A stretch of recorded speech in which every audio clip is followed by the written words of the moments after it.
Alhamdulillah, alhamdulillahilladzi nahmaduhu wa nasta'inuhu wa nastaghfiruh wa na'udzu billahi min syururi anfusina wa min sayyiati a'malina. Man yahdihillahu fala mudilla lahu wa man yudlil fala hadiyalah. Ashhadu an la ilaha illallah wahdahu la syarika lah wa ashhadu anna Muhammadan abduhu wa rasuluh. Ya ayyuhalladzina amanu taqullaha haqqa tuqatih wa la tamutunna illa wa antum muslimun. Amma ba'd, fa inna asdaqal hadithi kitabullah wa khairal hadi Muhammadin sallallahu alaihi wasallam wa syarrul umuri muhdatsatuha wa kullu muhdatsatin bid'ah wa kullu bid'atin dhalalah wa kullu dhalalatin finnar. Kaum muslimin sidang Jumat yang dimuliakan Allah Subhanahu wa taala, marilah kita senantiasa bersyukur kepada Allah Subhanahu wa taala atas begitu banyak nikmat yang Allah berikan kepada kita. Nikmat iman, nikmat Islam, nikmat sehat, dan alhamdulillah siang hari ini kita masih hidup. Salawat serta salam semoga tercurahkan kepada baginda Nabi besar Muhammad sallallahu alaihi wasallam, kepada keluarganya, kepada sahabatnya, kepada semua pengikutnya yang istiqomah. Kaum muslimin sidang Jumat yang dimuliakan Allah Subhanahu wa taala. Dan juga marilah kita tingkatkan kualitas iman dan takwa kita kepada Allah Subhanahu wa taala dengan bersungguh-sungguh menjalankan apa yang Allah perintahkan dan bersungguh-sungguh meninggalkan apa yang Allah larang. Kaum muslimin rahimakumullah, pada kesempatan Jumat siang hari ini khatib akan menyampaikan khutbah tentang mengambil pelajaran dari kisah Nabi Ibrahim alaihissalam. Kita ketahui bersama jamaah sekalian, kisah singkat Nabi Ibrahim alaihissalam kita sudah hafal semuanya. Anak TK pun sudah hafal kisah Nabi Ibrahim alaihissalam. Pada kesempatan Jumat siang hari ini khatib akan mengulang sedikit apa pelajaran yang bisa kita ambil dari kisah Nabi Ibrahim alaihissalam. Kita ketahui bersama, puluhan tahun Nabi Ibrahim menikah dengan Sarah, belum dikaruniai seorang anak. Maka Nabi Ibrahim pagi siang malam berdoa kepada Allah Subhanahu wa taala supaya dikaruniai seorang anak. Ya Allah, karuniailah kami ya Allah anak yang soleh ya Allah. Itu terus beliau ucapkan, beliau lantunkan supaya dikaruniai seorang anak. Hal ini diketahui oleh istrinya Sarah. Gejolak yang diinginkan oleh suaminya. Berkatalah Sarah kepada Nabi Ibrahim alaihissalam, "Wahai suamiku, sesungguhnya aku ditakdirkan oleh Allah tidak memiliki keturunan. Maka menikahlah engkau wahai suamiku, wahai sayangku, dengan Hajar. Mudah-mudahan engkau wahai suamiku dikaruniai seorang anak. Kemudian Nabi Ibrahim alaihissalam menikah dengan Hajar. Singkat cerita, Hajar pun hamil dan dikaruniai seorang anak yang bernama Ismail. Penantian yang cukup panjang, rasa rindu yang luar biasa. Ketika Allah takdirkan Hajar hamil, lahirlah Ismail. Allah Subhanahu wa taala menguji Nabi Ibrahim alaihissalam, yaitu lewat mimpinya untuk disembelih sebagai kurban. Kemudian Nabi Ibrahim berkata kepada anaknya, wahai buah hatiku, wahai sayangku, nak, semalam ayah bermimpi, nak, untuk menyembelihmu sebagai kurban. Bagaimana pendapatmu, nak, terhadap mimpi yang ayah alami tersebut?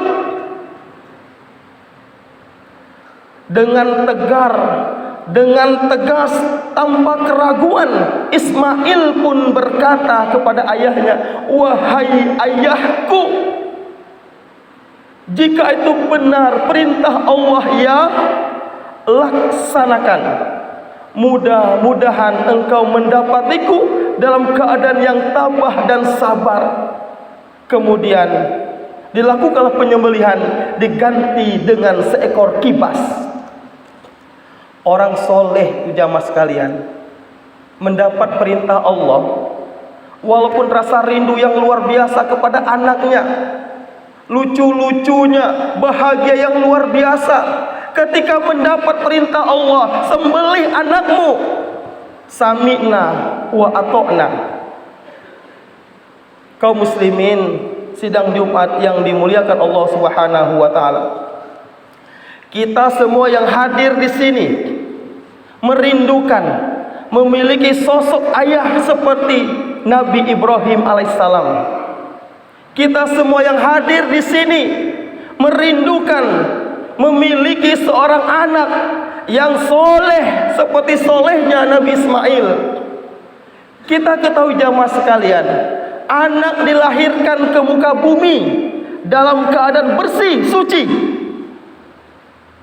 Kullu mauludin yuladu alal fitrah fa abawahu yuhawwidanihi au yunassiranihi au yumajjisani, rawahul Bukhari.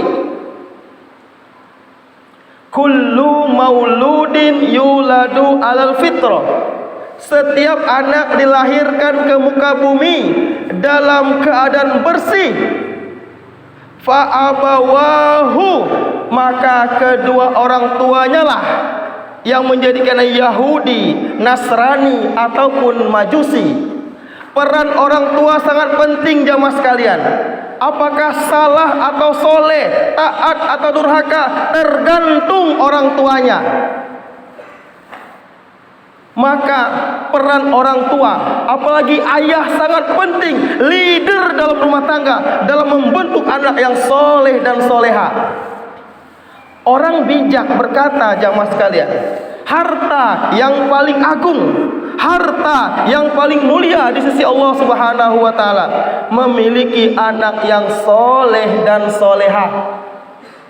Kenapa? Sebab karena merekalah yang nantinya yang akan mendoakan kita ketika tubuh ini terbujur kaku di alam kubur. Merekalah yang nanti akan mendoakan kita ketika tubuh kita terbungkus dengan kain kafan.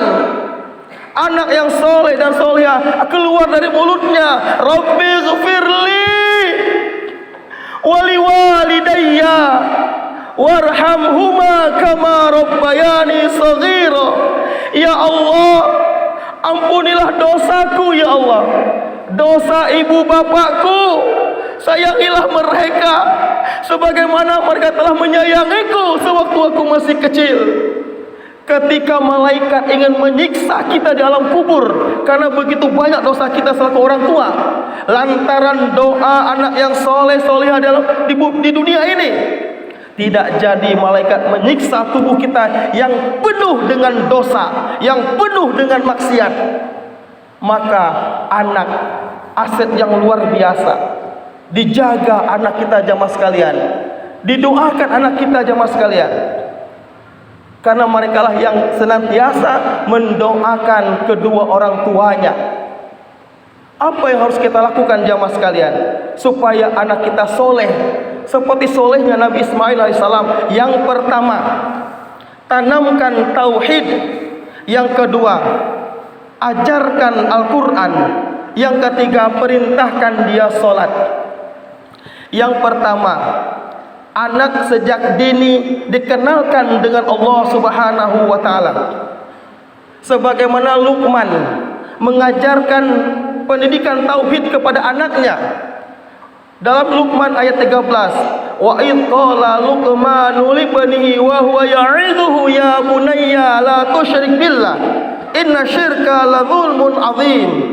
Dan ingatlah ketika Luqman berkata kepada anaknya, ya bunayya, wahai anakku, la tusyrik billah, jangan menyekutukan Allah nak. Inna syirka la dzulmun adzim, karena menyekutukan Allah kezaliman yang sangat besar nak. Luqman mengajarkan tauhid kepada anaknya. Sebagaimana Nabi Ibrahim dan Yakub ketika lanjut usia menjelang kematiannya, beliau kumpulkan anak-anaknya ketika itu. Tertera Al-Baqarah 133. Apa pesan Yakub? Apa pesan Nabi Ibrahim menjelang kematiannya? Ma ta'buduna min ba'di. Apa yang akan kau sembah nak mun ayah lah mati?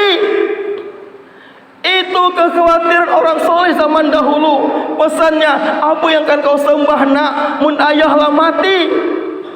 Ayah khawatir nak mun ayah lah mati kau jauh dari Al-Quran nak, kau jauh dari masjid nak. Ayah setiap tahun haji umroh nak, tahajud nak, akan sia-sia nak, lantaran kau durhaka kepada Allah nak. Ma ta'buduna min ba'di. Iman yang ditanamkan Yakub Nabi Ibrahim alaihissalam menjelang kematiannya. Bukan ma ta'kuluna min ba'di, bukan apa yang kau makan, bukan.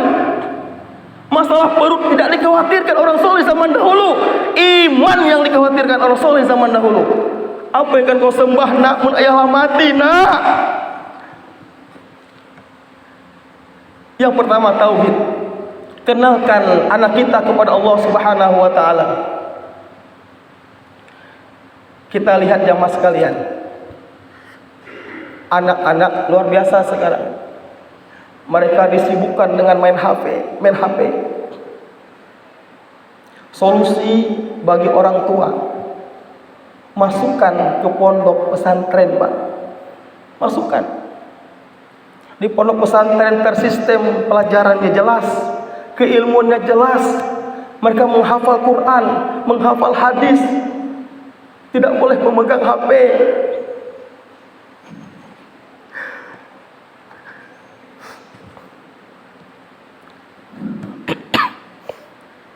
Kita berdoa kepada Allah.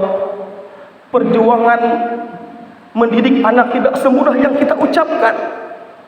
Maka solusi kita selaku orang tua, masukkan mereka ke pondok pesantren. Doakan anak kita supaya betah di pondok pesantren. Tersistem jamaah sekalian. Dari pagi sampai jam 1 itu pelajaran formal. Kemudian sore sampai malam itu pelajaran agama. Terus mereka menghafal Quran, menghafal hadis. Itu akan terjaga keimanan anak kita. Kalau lepas dari pesantren kita susah ngontrol mereka. Mereka sibuk Mobile Legend, FF, dari pagi sampai pagi mereka dekat dengan HP. Itu tantangan terberat bagi orang tua. Tantangan terberat. Maka solusinya doakan, masukkan ke pondok pesantren. Itu solusi bagi kita sebagai orang tua. Berat, Pak. Bagaimana mendidik anak-anak kita itu berat. Hanya dengan pertolongan Allah Subhanahu wa taala. Yang kedua, dekatkan anak kita kepada Al-Quran. Jangan sampai kita selaku orang tua durhaka, zolim kepada anak-anak kita. Di zaman Umar bin Khattab, ada orang tua mengadu tentang kedurhakaan anaknya. Wahai Amirul Mukminin, anakku durhaka kepadaku. Kemudian Umar bin Khattab menyidang. Disidanglah orang tua sama anaknya. Kemudian Umar bin Khattab menasihati sang anak supaya tidak durhaka kepada orang tuanya. Kemudian sang anak pun kembali bertanya kepada Umar bin Khattab, wahai Amirul Mukminin, saya selaku anak, apakah saya punya hak dari orang tua saya? Kemudian Umar bin Khattab menjawab, ada wahai sang anak. Apa hak saya dari orang tua saya, wahai Umar bin Khattab, Amirul Mukminin? Maka hak kamu dari orang tuamu adalah yang pertama, mendapatkan ibu yang baik. Yang kedua, mendapatkan nama yang baik. Yang ketiga, mendapatkan pelajaran Al-Quran dari ayahmu. Mendengar itu, kemudian sang anak pun berkata kepada Umar bin Khattab, wahai Umar bin Khattab, apa yang kau sampaikan tadi tidak ada satupun yang ditunaikan oleh ayahku. Ibuku dari agama Majusi, namaku Ju'al kumbang kelapa. Aku tidak pernah diajarkan satu huruf Al-Quran dari ayahku. Umar marah, berkata kepada sang bapak tersebut, wahai sang bapak, kamu lebih dahulu zolim, durhaka kepada anakmu sebelum anakmu durhaka kepadamu. Kau beri dia ibu dari agama Majusi, kau beri dia nama Ju'al kumbang kelapa. Kau tak pernah mengajarkan satu huruf Al-Quran kepada anakmu. Kamu durhaka, kamu zolim kepada anakmu. Kamu sibuk bekerja, mengurusi perutnya, tidak salah, itu wajib bekerja. Tapi kau hilangkan, kau tiadakan pendidikan agama kepada anakmu. Kalau urusan makan, ayam jago memberi makan kepada anaknya, kambing jago, hewan-hewan hebat memberi makan kepada anak-anaknya. Kalau urusan perut, hewan pun hebat. Tapi yang lebih penting bagaimana ruhnya, mentalnya, kedekatan kepada Allah Subhanahu wa taala, itu yang harus kita perhatikan. Hewan hebat jamaah sekalian. Tidak ada ayam yang mati kelaparan, tidak ada. Kucing tidak ada yang mati kelaparan. Kita hanya disibukkan dengan hal perut, mereka kenyang tapi ruhnya kosong. Maka ketegasan kita selaku orang tua sangat dibutuhkan dalam hal ini. Jangan sampai kita menjadi orang tua yang durhaka, yang zolim kepada anak-anak kita, yang jauh dari Allah Subhanahu wa taala. Semakin tinggi pendidikan seseorang, semakin dekat dengan Allah. Nak, semakin tinggi kau kuliah nak, S1, S2, S3, semakin taat kepada Allah nak. Jauh-jauh ayah menyekolahkan kamu kuliah nak, S1, S2, azan berkumandang kau nak ke masjid, gagal ayah mendidik kamu nak. Semakin tinggi pendidikanmu, kau kuliah di Jogja, di Bandung, di Turki, di Yaman, dengan harapan ketika kau pulang ke Belitung, kau semakin taat kepada Allah. Jangan sampai kau kuliah tinggi-tinggi nak, ketika Allah memanggil hayya 'alas shalah, kau buta telingamu, kau buta hatimu. Itu gagal ayah mendidikmu nak. Keberhasilan pendidikan, semakin tinggi kau sekolah, semakin taat kepada Allah, semakin akhlakmu bagus kepada orang tua. Itu yang ayah harapkan nak. Ayah rela habis duit nak, ayah rela habis duit nak, dengan harapan kau semakin taat kepada Allah Subhanahu wa taala. Itu yang ayah harapkan. Jangan mentang-mentang sudah kuliah jauh-jauh, S1, S2, tak kenal dengan masjid, tak kenal dengan Al-Quran, maka itulah kegagalan dalam pendidikan. Oleh karena itu marilah kita senantiasa berdoa kepada Allah Subhanahu wa taala, semoga kita dimudahkan dalam mendidik anak-anak kita. Yang terakhir, tanamkan salat. Perintahkan anak-anak kita salat umur 7 tahun. Muru auladakum bis salati idza balaghu sab'an. Dan pukul dia ketika 10 tahun tidak mau salat, dan pisah tempat tidur mereka. Hadis surat Ahmad. Semoga kita yang hadir di sini diberi bimbingan oleh Allah Subhanahu wa taala, menjadikan anak-anak kita anak yang soleh seperti solehnya Nabi Ismail. Semoga kita sebagai bapak yang soleh seperti solehnya Nabi Ibrahim alaihissalam. Barakallahu li wa lakum fil Qur'an, fastaghfiru innahu wal ghafurur rahim.